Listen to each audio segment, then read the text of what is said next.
चित में जाता रे जोरे तोरा माई।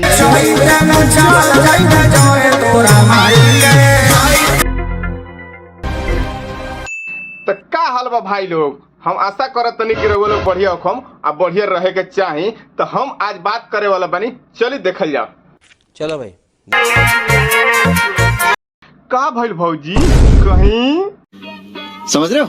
से भइल बा वायरल भौजी के लइका बोलेला खाली टेंगे टेंगे। अरे कैमरामैन का बोली रे एक पा ना भैया, ये गाना में तो अश्लीलता नहीं थे, तो हम लोग तो पता बा, लेकिन क्यों? काहे से कि पब्लिक की गाना सुनला के ऊपर डांस भी कर सकता, रील भी बना सकता। काहे से कि ये गाना में कॉमेडी या इंटरटेनमेंट के तड़का मारल गइल बाटे। अच्छा, और थोड़ा फनी मोमेंट लेके रील भी बना सकता।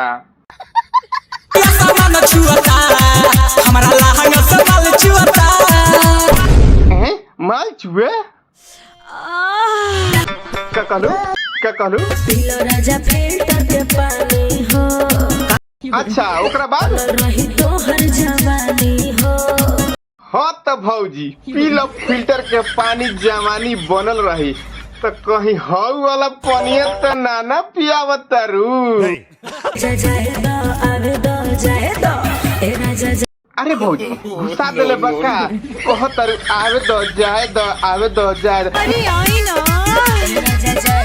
रुक रुक आवत तानी। तो भाई लोग रउआ लोग के का लागल है वीडियो देख के नीचे कमेंट में बताई। तो आज जाए से पहले रउआ लोग चैनल के सब्सक्राइब कर देम। मिलत तानी अगला वीडियो में। बाय बाय, टेक केयर, जय।